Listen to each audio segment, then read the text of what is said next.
Jesse, are you ready for rapid fire? Let's do this thing. You had to think about it, huh? Yeah, One of those days. One of those days. it's a All long right. Monday. I didn't even know Well, if I we've wanted got to a, talk sports today. yeah, I know. Tell me about it. We've got a lot to get to. Yes, we will hit that topic in rapid fire. That'll be coming up in a little bit. But first, fill in the blank. The way Notre Dame has used the transfer portal this offseason is blank. The way that Notre Dame has used the transfer portal this season is immaculately perfect for the needs that they have been looking for. In terms of they needed a quarterback, they needed some holes filled on the defense, they needed some wide receivers after all the transfers. I just felt like everything that was done by Marcus Freeman was very deliberate. Everything was to fill a need, and I felt like that he went out and got everyone out of the portal that was off of his wish list, right? There was no settling. It was who he wanted, and he secured them. And I think it's just been immaculate so far. Yeah, I think immaculate's a good word. Mine is amazing because just what you said. Like if you were a pro team and you had to fill holes from a roster standpoint, like if you had to go out in free agency and plug holes, if you were a professional team, I don't think you could do it any better than what Marcus Freeman and his staff have done. By plugging holes and addressing specific needs via the portal. You lose the most experienced, one of the most experienced quarterbacks in college football history, and you go out and you get maybe not the most, one of the most high profile quarterbacks that were available on the market. A guy who, before Notre Dame's game in late September, people were talking about as a first round draft pick. They get Riley Leonard, they get a defensive end, they get a trio of wide receivers. Now, one of them, Jaden Harrison, he's a wide receiver. Like technically, he's mostly going to be a kickoff return man. But then they also go out and they get a couple of defensive backs in Jordan Clark and Rod Hurd from Arizona State and Northwestern, respectively, and they get a kicker in Mitch Jeter. And, third straight year they have added a kicker. 3 out of the last 4 years, they've gone out and got a quarterback. But, like RJ Oben, I don't think you can overlook him at all for the potential impact that he's going to have. But again, they had specific needs. They went out and addressed them. And it really is pretty amazing how they've been able to get, you know, there are some players who are maybe a little bit more question mark than others, depending on what position they're coming into. But for the most part, like these guys, probably 85% of these guys are expected to come into vital roles and be starters and produce next fall. So it really is pretty amazing what they've been able to do with the portal. They really they really upped it a notch after last year. And I still think that Sam Hartman, with the high profile that he had and how he was able to raise his profile and what he did with NIL, I think that had a big impact on these guys. What do you think? Yeah, I do think that it did have a big impact, and I think that a lot of people question the appeal that Notre Dame has in terms of its competitors in the NIL and that sort of landscape. And I feel like Marcus Freeman has made it very well known that Notre Dame can compete with the best of them because they're going out and getting some of these top players at each position in the transfer portal, right? And so if there was a big concern about the NIL potential, I don't think that there should be any. And I think Marcus Freeman also does a good job of how the complete package looks, right? Like you often, if you're coming into Notre Dame, you are probably taking a step up. Like Sam Hartman came here because he wanted to get more exposure and potentially go to the NFL. I think that holds true for a lot of transfers. And then the second part is, you sell them on the education that you can get at Notre Dame as well. And then you combine that with Sure. what NIL money that they can give. And so I think Marcus Freeman is a master kind of salesman in the complete package of what Notre Dame is. But I don't think the NIL is ever going to be a limiting factor of why someone doesn't want to come to Notre Dame. Nope, not at all.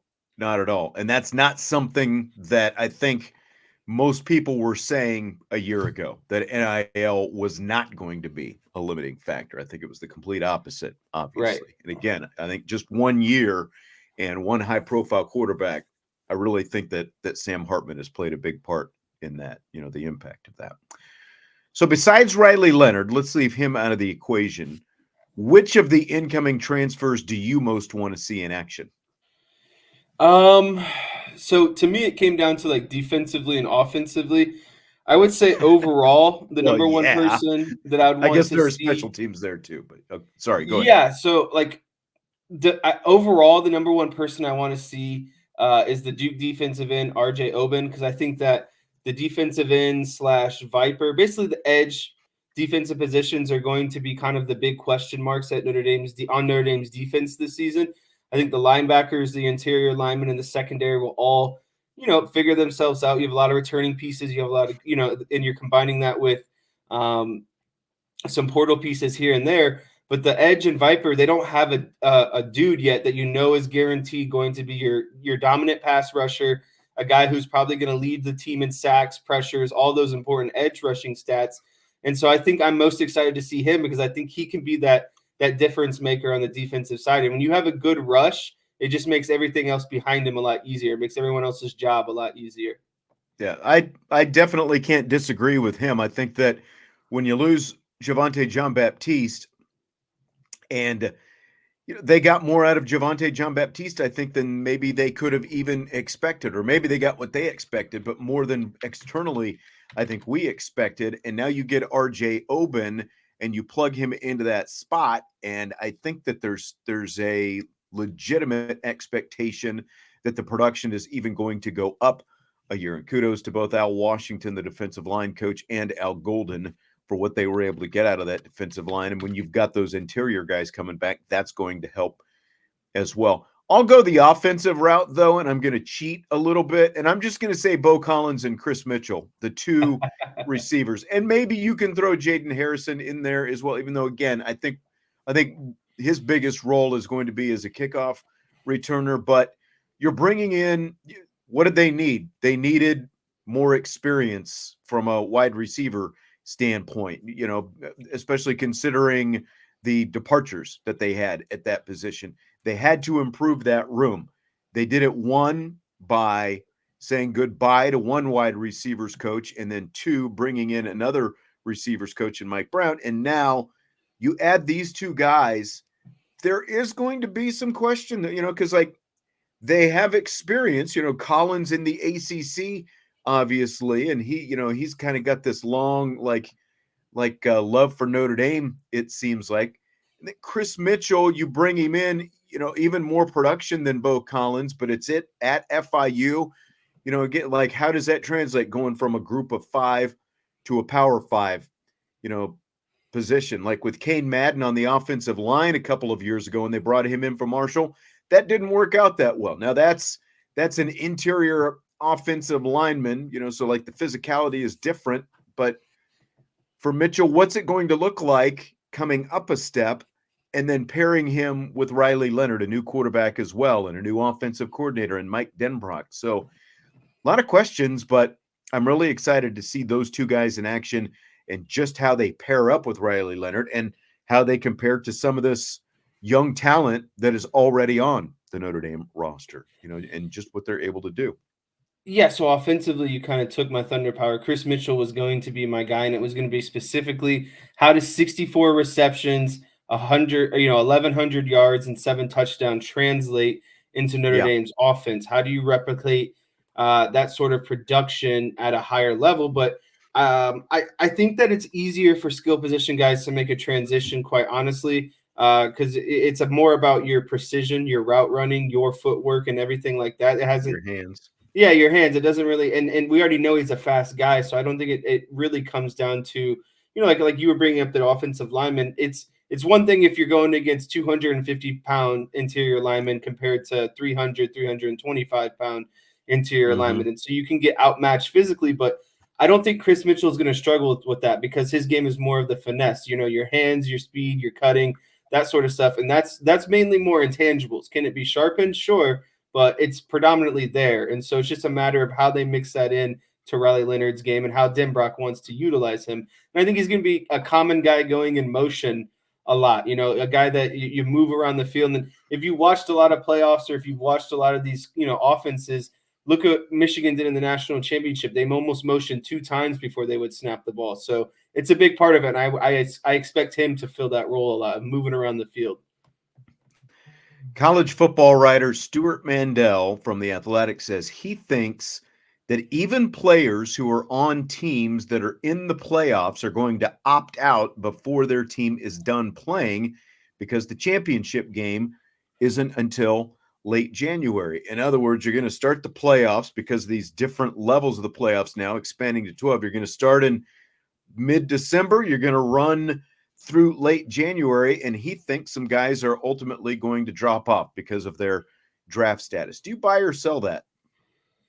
I sell that actually because at the college level, guys only want to play when there's a national championship on the line, right? Like that's the whole reason of playing. And I don't think as long as there is still the opportunity that a team can make the national championship or they're playing to get to the national championship, I don't buy it at all. I think it's you're going to see guys playing no matter what. But outside of the top 12, sure, I think it's just going to be exactly what we've seen. But that wasn't the question at hand. The question is, are any of these guys, amongst these 12 teams going to be opting out because maybe they're a 12 or going against a 1 or, whatever it might be. But I just don't buy it. I still think that a lot of these guys want to compete at the college level. It's just when there's nothing to compete for outside of a random bowl game, that's when you're going to see the guys opt out.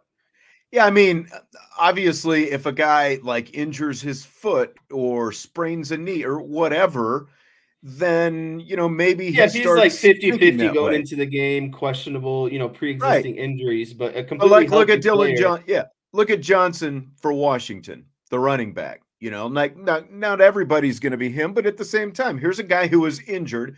He ended up declaring for the draft, but he wanted to keep playing because he wanted to help his team win a national championship. And so I completely agree with what you're saying. I mean, you're seeing so many opt-outs because the games in, I think if anything, it's going to be the complete opposite. It's not going to be guys who are in the playoffs opting out just because there are a few more rounds, and games to be played in the playoffs. It's going to be everybody else who is not one of the 12 teams in the playoffs. That's where more opt-outs are going to come in because the games obviously don't mean anything. They don't mean nearly as much as the playoff games. So I think if you're in the playoffs, most of those guys are, they want to win a national championship, and it's going to help their ultimate draft stock as well by going up against better competition in the playoffs and sort of proving themselves. They're going to be guys, who are maybe, bubble first, second round type guys. And if they prove themselves against some of that better competition, I think they only stand to raise their stock. So I like, am I going to say that nobody is going to opt out in those cases? No, but I just think it's going to be so minuscule that it's going to be a blip, basically. I don't think you're going to see any of your top end type guys opt out of those situations by any means. All right, Jess, we've come to the point in the show where people who are sick of hearing Dallas Cowboy talk, I guess, can relish in the fact that they lost. They can hear us, drown in our misery and hope that the talk gets, less and less. They're out of the playoffs now. So there's at least for a little while less to talk about. But it is the day after the Cowboys got embarrassed at home by the Green Bay Packers in the wild card round, the first round of the playoffs. So I ask you, Jesse, what should the Cowboys' next move be? Oh, it's so hard to say. I've tried not to think about this or talk about this, to be honest with you, because like I just don't know how much it really matters at the end of the day. Because I think a culture around this team has been set by the owner. And to me, I don't disagree with that. I just feel like it's a very privileged kind of prima donna, not tough culture. There's nothing earned in Dallas. You get to Dallas and a lot of things are given to you. Yep. And I don't know what replacing a head coach is going to do, but you have to fire the head coach and the defensive coordinator. Really, I think everyone's on the table for firing except about 9 players. And I'll give you those 9 players very quickly. I'll see if you agree with them. Okay. I think CeeDee Lamb is on that list. Zach Martin is on that list. Tyler Smith is on that list. Tyron Smith is on that list. And then if you go over defensively, I think Mike is on that list. Deron Bland is on that list. Travion Diggs is on that list. He DeMarcus was hurt Lawrence is this on year. that. Yeah, Yeah. DeMarcus Lawrence is on that list. And then my last Right. player, and this is controversial, but I don't think Dak is. I think Dak is on that list. I know he didn't play well. I would put Brandon Aubrey on the list though There as you well. go. There you go. So a nice Right. round top 10, right? Yeah. And so those Dak are my Dak 10 is a big players. question to me. Dak is a big question to me because to me, I've seen enough of Dak. This is 8 years now, and he just got outplayed by a guy making his first career playoff start. Jordan Love and CJ Stroud, in their first career playoff starts, each now have half as many playoff wins as Dak Prescott has. Yeah, And and I that's think troubling to me because after 8 years, you know what you've got in the guy. The biggest problem with him is he's owed 60 million bucks next year. So you can't you can't just write that off. There's a huge salary cap hit even if they tried to get rid of him. Like there's just nothing you can do with him other than extend him and hope that you can pay less. Yeah, and I get what you're saying, but in terms of yesterday, I feel like the split goes 33% Dan Quinn, 33% Mike McCarthy, and 33% Dak. And the reason why I say Mike McCarthy is the whole team played bad. Again, no, they didn't have the mentality of a tough team, and that falls on your head coach if you don't have the mentality that you're going to come out and play tough. And then defensively, I just don't understand what Dan Quinn did. It feels like he sold out. They were a man team that brought pressure all season long, and now all of a sudden we're going to drop into zone and drop Micah Parsons into coverage on 3rd and longs. That's really your answer. And then they're playing light boxes with underside safeties and 12 personnel. Like, what do you think is going to happen? No adjustments were made the entire game, and it's like, even if Dak had a day, they couldn't stop the Packers defensively. I don't know how much it really, would have mattered at the end of the day. And so that's why you got to get rid of everyone. And here's a stat I saw going back from when Dan Quinn was head coach at Atlanta. He had Mike McDaniels, Matt LaFleur, and Kyle Shanahan on his staff. He is 0-6 against both of those guys when they are head coaches. They're passing around the code book on how to beat Dan Quinn. They all know how to do it. Yeah. They know the holes in his defense. And so it's embarrassing. I don't know if he got caught up in all this head coach talk that he didn't want to, actually sit down and think how to game plan this week. But it was an embarrassment on offense. And then, defensively. I would say Dak Prescott is the Ian Book of the NFL. Like struggle against the good teams, you feast on the bad teams. But really, though, that's the whole organization at this point because you can throw Dan Quinn in there as well. Like getting bludgeoned, the game was over when it was 14-0, and I texted you as much. And I wasn't just, like frustrated We've seen at it that point. before. Because that's the game plan that Green Bay wanted is what they got. Get out to a multi-score lead, and then Dak Prescott starts pressing. Mike McCarthy has no answers for it. Dan Quinn had no answers for it. Like, I think we were both sweating. Like at some point, we knew Dan Quinn was probably going to move on and become a head coach, and like what he's done with the defense the last few years. It's like, we were really worried about it. But after yesterday, when you fold your tent like that, you get bludgeoned. You're right about the entitlement. The Cowboys are a soft team, and I They're don't mean always that. soft. Yeah, and I don't mean that everyone across the board is soft. Like some of the players, that you mentioned are the guys that I want, but they're wasting careers out there. They're wasting Zach Martin's career. Right. They're going to waste Micah Parsons' career. All these others, Tyron Smith, on down the line, they're wasting careers because look what happens, and it doesn't matter who the head coaches once they get to the playoffs. Look what happens. They're all the soft. tent folds. Yeah, they're all soft, and I think you nailed it. We've talked about it before. It starts from the very top on down. The entitlement starts with the owner, and there is not enough internal accountability. But that's why, like, Jim Harbaugh just interviewed with the Chargers today. Personally, I would fire McCarthy, and I would, like everyone's talking about Belichick, Jim Harbaugh would be my first call, because Jim Harbaugh, look at the stops that he has made, completely turned around a Culturally. program at Stanford that was not a traditional winner, got them winning. Went to San Francisco, an organization that had been down before he got there, gets him to the Super Bowl. And look at what he just did at Michigan. Again, a program, his alma mater that was down, just won a national championship.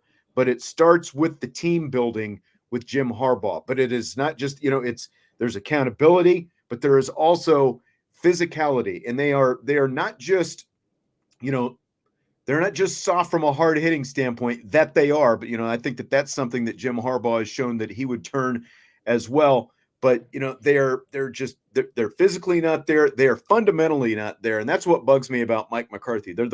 They were the highest scoring offense in the NFL. They won 12 games, but they're also the most penalized team in the NFL. Those things don't go together. To win that many games, it just shows again how much they feasted, I think, on some bad teams, and then they, just get stuck. Like they drafted Mozzie Smith in the first round last year, supposed to help their run defense. Did it help? No, it didn't. So I would go after Harbaugh because they need that mentality change. How much he can change things with an owner like Jerry Jones, I don't know, but like I would roll the dice on either Belichick or Harbaugh. I keep leaving out his R. I would take either one of them because of the things that I just listed. I think either one of those guys can change that. I guarantee you, at the very minimum, if you have either one of those guys, Belichick, you want to talk about him specifically, they're going to be a much better, fundamentally sound team with him. Right. And like, he needs an experienced quarterback. You would have that in Dak. I think either one, like look at the reputation Harbaugh has in terms of coaching quarterbacks. I think either one of those guys, if you're going to get the most out of Dak Prescott, either one of those guys could do it. So Harbaugh would be my first call. Belichick would be my second. But to me, McCarthy has got to go, because you can't win all these regular season games and just completely fold your tent like that in the playoffs. Yeah, I mean, Jerry Jones and the team has done their job. They've drafted ample enough amount of players for for the Cowboys to win with, and that's the frustrating part. Like you said, they're just wasting away CeeDee Lamb, Micah Parsons, these guys as primes. And over 3 years, 12 wins a season is great, but it's all the same outcome: first round departures in the playoffs, right? Or I mean, okay, they won a game last year against the Buccaneers, but then lost. But still, it's still the common denominator of losing. And so all the talent is there. And I actually have to apologize for all the Lions fans out there that I talked a lot of crap about, because I would love if Dan Campbell was the coach of the Cowboys, because you wouldn't see half of this crap that's been going on. They'd be so much tougher. And that's the thing. Mike McCarthy is weak in the trenches. He's from Texas. He was a Dallas Cowboy. Right. He's weak in the trenches, and that's where it's most important, right? And that's what you talked about with Harbaugh. How does Harbaugh win? He sets the mentality of, we're going to smash you in the mouth. We're going to be physical. We're going to run that ball. That's something that Mike McCarthy has not been able to establish, and it shows. It showed offensively on the offensive line and defensively on the defensive line. There's just no toughness on this team at all. And so you have to get rid of everyone and reset the culture of, we're going to be a tough team. Nothing in Dallas is given anymore. You have to earn that star. You have to earn the right. And I don't know if you watched the halftime show, but I mean, look at how mad Jimmy Johnson was. He knows as a head coach that that's not what this team should be playing like. And it's just, ever since they got rid of Jimmy Johnson, they have not had anyone in there that has set a culture of, we're going to be tough. And that's really all it comes down to. Parcells just wasn't there long enough. Like he started to set it. The culture was changing then, but it, you went from Parcells, again, it's like you were going to have some pushback against the owner. Jerry Jones wasn't going to completely get his way, but they went from that, Wade Phillips, and, we know how that went, Jason Garrett after that. You're absolutely right. Like let's go draft Audric Estime and change our mentality and say, we're going to be a hard-nosed, physical, rabbit at your football team. Oh, by the way, we've got CeeDee Lamb. We can throw it downfield as well. There are things that we can do. and it Well, and it just just, to me, the last thing I'll say about this frustrating. game You know, is you could see CD Lamb's body language in those first couple of drives was bad because one, that's all they wanted to talk right. about. But two, I think there's more to it. I think that they went through this script during the week and CD Lamb said, we've been a pass first team this entire season. And now all of a sudden in this script, we're going to start running the ball on first and second down, get it behind the chains as we're already losing when we know that's not the spot Dak needs to be in at home.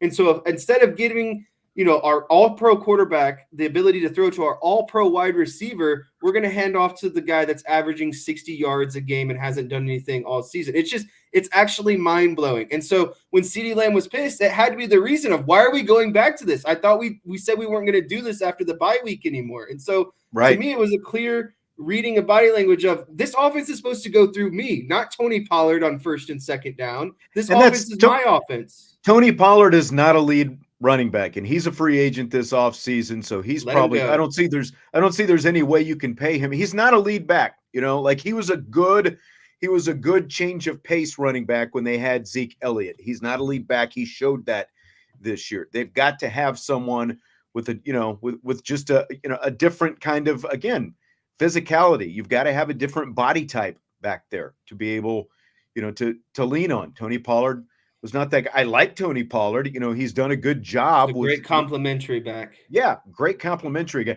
To your point about Jimmy Johnson, I wish I would have seen that because I heard people talking about it today. I need to see if I can find it online somewhere. Here's what I did when it was after it became 21-0. I watched a little bit of a Seinfeld episode, and then I kind of cooled down for a little bit. I flipped it back. Second play back. Guess what happened? Pick six, 27-0. I watched Top Gun Maverick for the next 2 hours and never flipped. I picked up my phone and looked at the score every once in a while, thinking, well, if by some miracle I'll come back, it wasn't happening. Because the last time, remember a few years back when they lost to Aaron Rodgers and the Packers at home, they were getting blown out early, and I had a feeling that they were going to come back and make a game of it. And essentially what I thought would happen happened. They would come back and make a game of it, but ultimately the Packers would pull it out in the end, and that was exactly what I didn't have that feeling about yesterday's game at all. No. And I promise this is the last thing, but it's bad when Michael Irvin and Emmitt Smith are posting videos on Twitter afterwards talking about how embarrassing that loss was. Those are guys that know how to win, and those are guys who are just visually frustrated and are echoing a lot of the same things of the guys in front of them are what paved the way for the Cowboys. The last 2 decades, everything has been like handed to the Cowboys, and they want the result of what's happened before them, but they're not willing to put in the effort and the time and the toughness that it takes. They have that Irvin, that Smith, that Aikman, that Staubach, that Pearson, put all those guys in, right? It's just not the same anymore. And so until that culture gets fixed, nothing's going to change. Yep. But I get, like yesterday, that's the difference between watching a game as a fan and a media member, because as a fan, I can change the channel. I can go do something else. If I'm if I'm covering Notre Dame, I can't go anywhere. I got to sit there through the good, the bad, and the ugly. So it's a lot different. It was just very, very frustrating. Congratulations, though, to Lions fans, DK and the rest of the Lions fans out there. Congratulations to them. That is pretty cool. That game. Yeah, they get to host another game now, which the Cowboys could have been doing if they had won yesterday. Are you pulling? Are the Lions? Are you pulling for them the rest of the playoffs? Do you have a team? Do you care? Because the Browns are kind of your second team since you live there in Cleveland, and they blew their game as well. Are you pulling for anyone the rest of the playoffs now? Yeah, I'd be rooting for the Lions just because they've had minimal success. And like I said, I'm actually, at the end of the day, I'm jealous of Dan Campbell and what he's been able to establish there. And that's kind of if there's a mold for what I'm longing for at the head coach position, it's Dan Campbell. And so that's the guy I got to root for. I mean, I remember saying last year toward the end of the season, because they just, they didn't make the playoffs, but it's hard not to like those Dan Campbell Lions, man. I mean, when you look at where they've come from, and to win a freaking home playoff game for the first time in more than 3 decades and hardly ever even being in the playoffs for 3 decades. It's pretty awesome to be where they are. And hats off to Jared Goff as well, because he was the cast off in that trade and he got to beat the team, the coach, the guy they traded him for, the whole thing all in one. So that's pretty cool. Do you buy or sell the NFL's decision to move the Bills-Steelers game from Sunday to this Monday afternoon due to the weather over the weekend?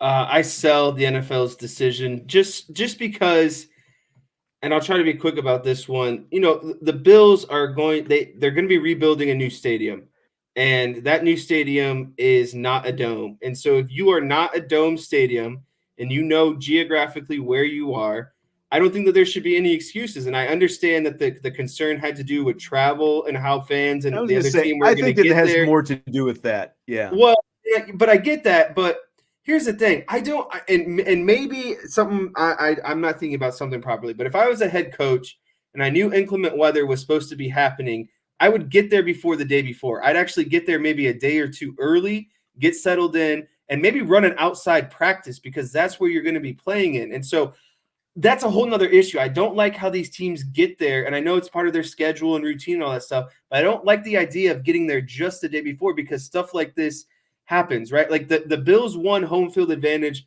for a reason, and you play in a non-dome stadium for a reason. And so you should be stuck with the consequences of whatever that weather is at the end of the day. Yeah. I mean, I think it was the right move. Again, it's like, okay, they played in cold weather in Kansas City, but there wasn't, an active blizzard going on when that was happening Well, I in don't know if you Kansas saw, but the City. Chiefs have that really nice underground system that heats up their field as Yeah. well.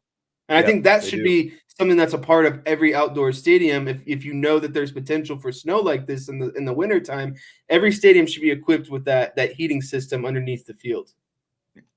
Yeah, again, I think I do believe him when I say that it had more to do with their travel. I did see, an all-time bad tweet over the weekend, oh, they didn't cancel D-Day because of weather, and then it was corrected at the bottom.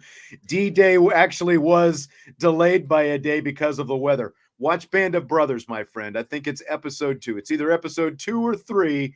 Literally, they had to move back D-Day by a day because there was fog, and heavy, waves and all that kind of stuff going on in the English Channel. They did actually delay D-Day because of the weather. I think it's Day of Days might be the name of that episode of Band of Brothers. But watch that. Get your quick history lesson on that. Fill in the blank. It's blank that NBC says the Chiefs-Dolphins Peacock streaming only game Saturday night had an audience of 23 million.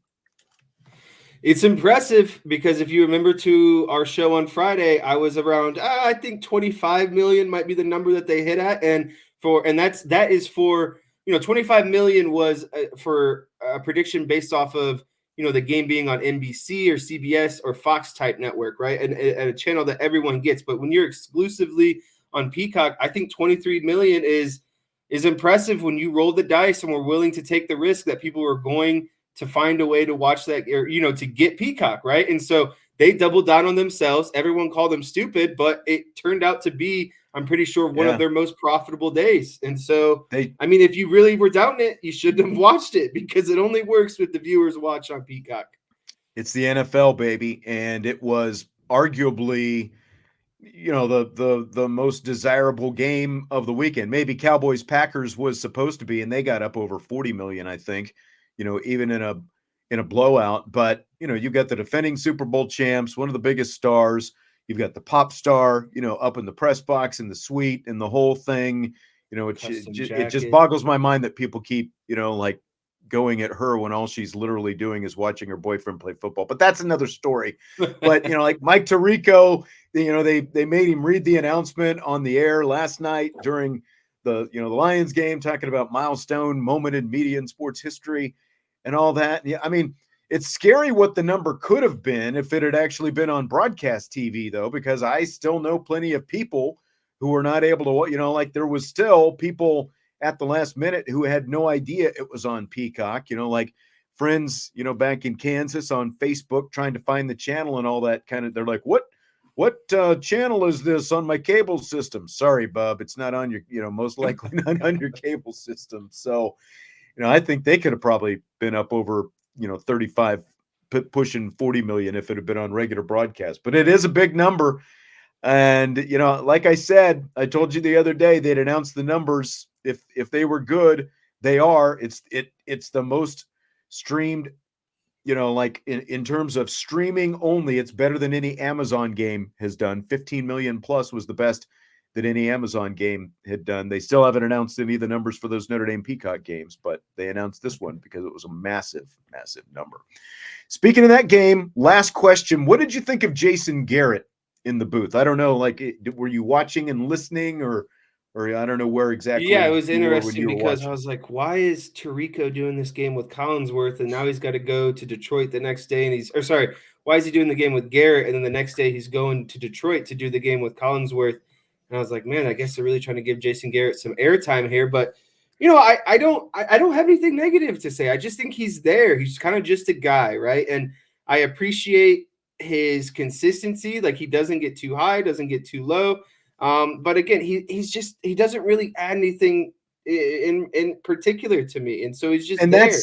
that's the problem. Like, don't you expect someone who's been a freaking NFL head coach and an NFL quarterback to give you more? But it's literally just like, Mike Tirico calls the play, and then they show the replay, and it's like, Reed runs this route, like, oh, he wasn't able to, like, he literally just repeats what he's seeing. He's not Right. actually giving you any analysis Taking it to of the what's next there, like level. why it happened or didn't happen. He's just literally recapping the play, on the screen. That's my biggest beef with Jason Garrett. Like, he's got to actually give us some analysis. But to me, he's got so much of that I'm a coach and I'm going to give you cliches in him that, he's, as of right now, just either unwilling or unable to let it out. So that's my thing. All right. Well, that's going to do it. Jesse, appreciate you adapting your schedule today to join us. Vince, by the way, was supposed to be here today. Said this at the top of the show. He was in Florida with his son at the kicking camp, and then their flight got delayed yesterday, so they're traveling today instead of yesterday. So Vince will be in tomorrow, but appreciate you, Jess, for jumping in, and of course appreciate Tom Noy earlier in the show for helping out today as well, talk a little Notre Dame hoops. Jesse, I will talk to you later in the week. Hit the like button on your way out, and of course, subscribe, rate, and review on your podcast platforms, and we will talk to you tomorrow on IB Nation Sports Talk.